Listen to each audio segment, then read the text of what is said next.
Hello, advanced English learners. Welcome back to another episode of Advanced English. I'm joined by the one and only Greg. Hello, hello. Welcome, Greg. Thank you for joining me. All right. So today we're going to talk about the number one enemy that you're going to face in your life. And just before, as a little side, I want to remind you that the reason we do this is to help you improve your listening comprehension skills, your vocab acquisition, your use of colloquialisms and idiomatic expressions and phrasal verbs and conversation techniques, and also some interesting topics for you to be able to share with your own group of friends and business associates. All right, so without further ado, let's jump right in.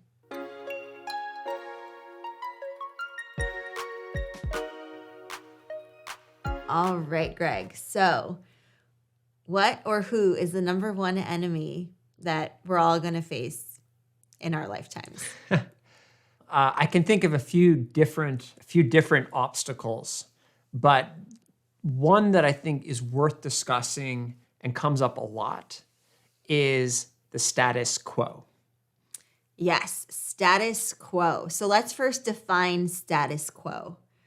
Yeah, so the status quo is the way things are currently. So status quo is a Latin word. Quotidian is like the day-to-day, right? And the status quo is like the current status of things. A lot of the things that we're used to, the things that we think will never change, the things that we think have always been this way, that is the status quo. Almost the things that people tend to take for granted.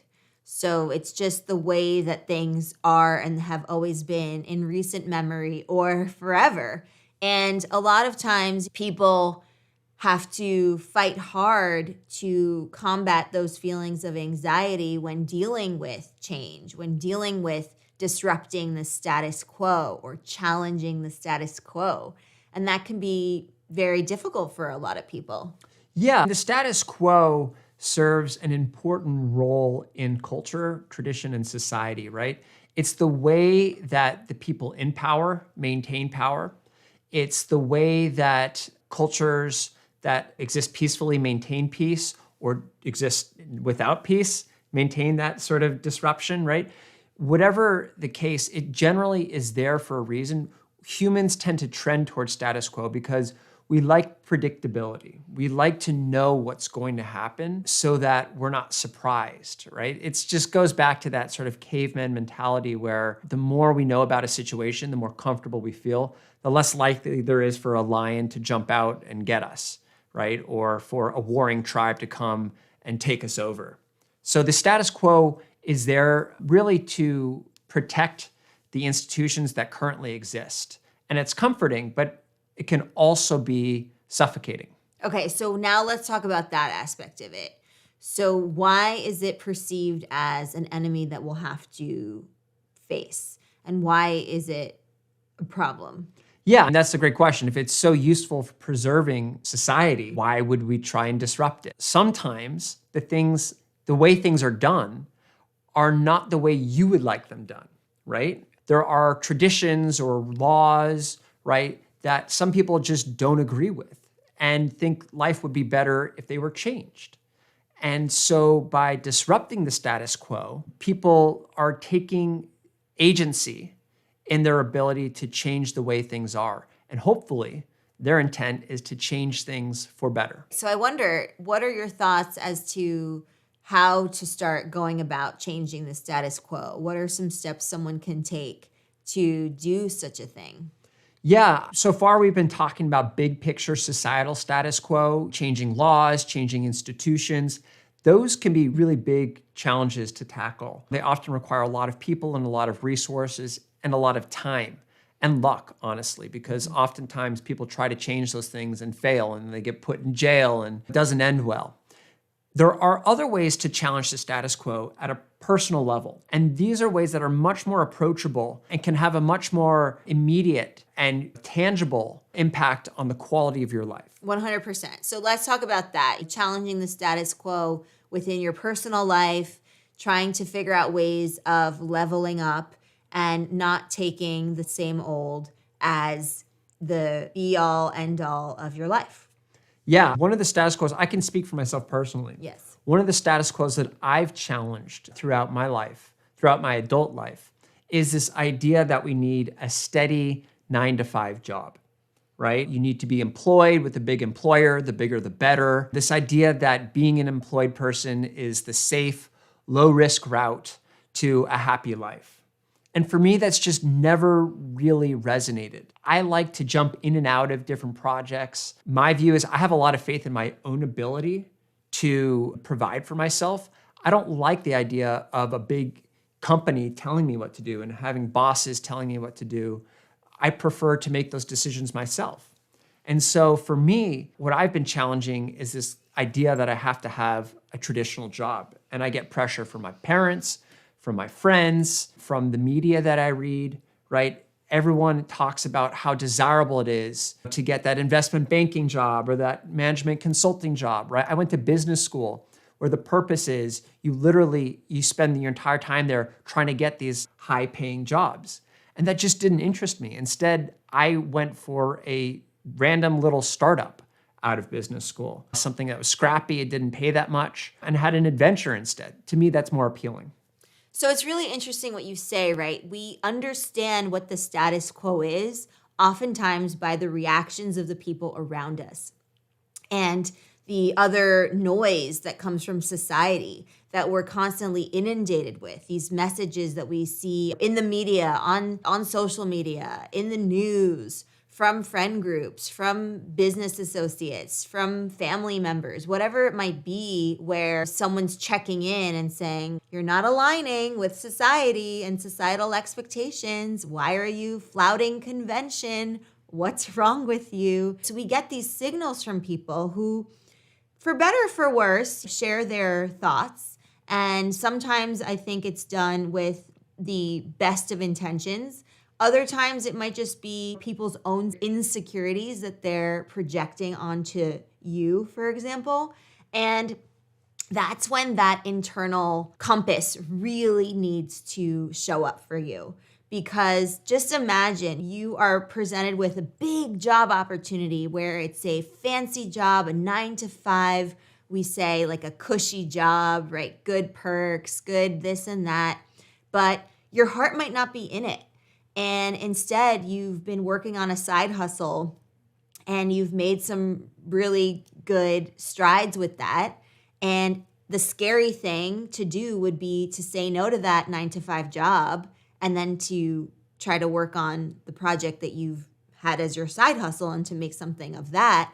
So it's really interesting, right? How do we navigate those feelings internally and then also externally with the people around us?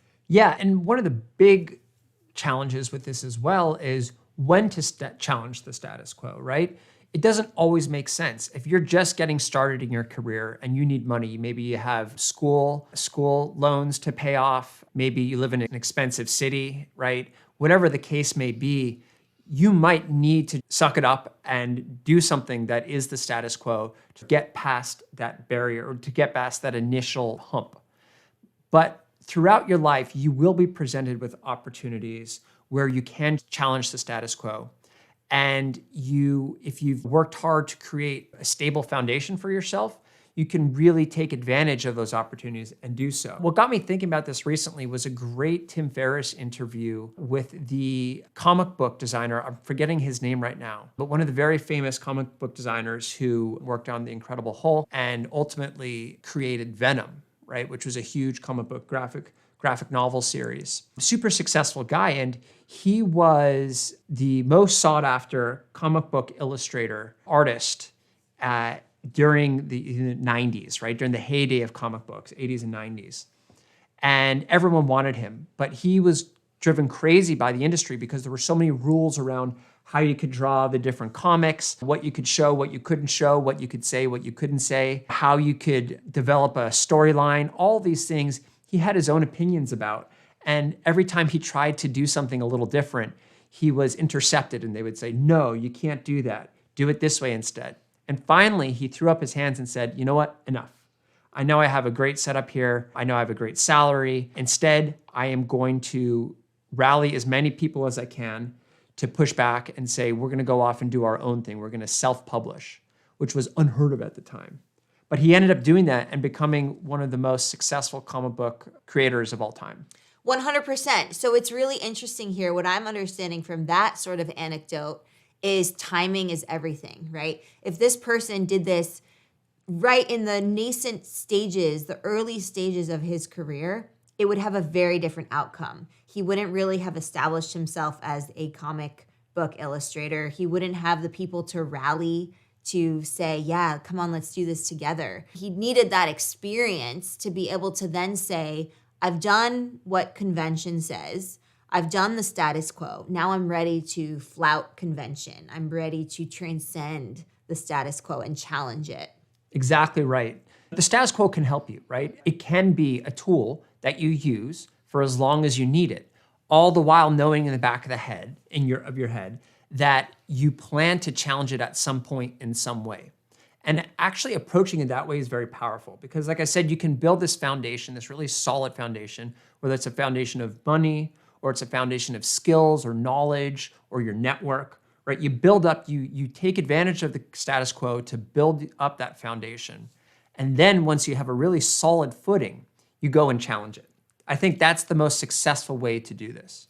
I'm in agreement with you there, Greg. We have a great expression in English, which is to pay your dues, right? So in any real industry, when you're starting to learn the ropes, when you're learning the industry, when you're trying to skill up and level up, and you're in the beginning of something, you are going to have to pay your dues, right? You're going to have to do things that you don't necessarily feel like doing. Maybe the comic book writer and author didn't feel like drawing the characters the way that he was told he had to draw them, or the writing that he had to do, or whatever it is. So you pay your dues up until a certain point. So having that game plan in your mind, that exit strategy, will help you make the most out of the status quo and then figure out a way to challenge it. Exactly. And the trick becomes when you have that opportunity to take it, right? Because what happens often is staying in the status quo is comfortable.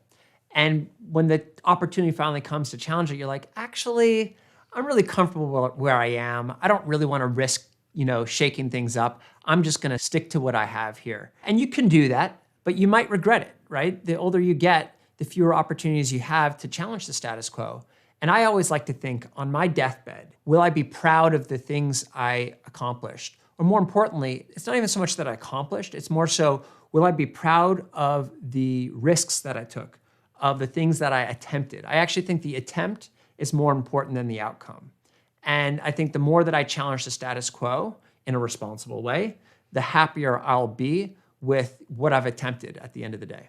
It's definitely about the journey and just thinking about the trade-off. So you could say that you'll stay in that cushy job, but then what happens when, you wish you had taken that route when you could have, and you then find yourself saying, oh, I have all these regrets. I really shoulda, coulda, woulda, coulda, shoulda, whatever it is. And if you had taken the challenging route, and which is very challenging, fraught with a lot of difficulty, but had an adventure, learned a lot, got out of your comfort zone, and that led you into cooler opportunities, different things that ultimately paved the way for a different type of success for you, then maybe it was all worth it in the end. So really putting it in the perspective of the journey, not so much as the destination. So really trying to understand which journey am I going to prefer more. Yeah, I really like that framing. So many cool things to think about. I would challenge you to start thinking about what ways you've already challenged the status quo. Is it by learning English? Is it by taking on certain jobs, creating your own opportunities? Whatever it is, just share that with us. We're always open to your ideas and your thoughts and input from you as well. So we'd love to know that. And definitely check out the blog post that goes with this lesson. You'll find the transcript as well as the worksheet that you can get if you're signed up for our newsletter. And we love hearing from you, so definitely drop us a note, and definitely feel free to share this podcast, share the channel, share the website, show it some love, because that way it gets in front of more people and we can help more people with it. All right, thank you so much for joining us. We'll see you in the next one. Is one video lesson a week not going to cut it for you? Would you like daily touch points and a community of passionate professionals like yourself? Then perhaps you'd be interested in joining our community and me in a space where I spend most of my time. If you're ready to level up, join the Explearning Academy, our membership program and community. You'll get access to our global private community, language and communication lessons, live Q&As and conversations, weekly discussions, weekly quests and challenges, and our entire library of web courses, which we're constantly expanding and updating. We'll even have workshops and private feedback sessions for members only.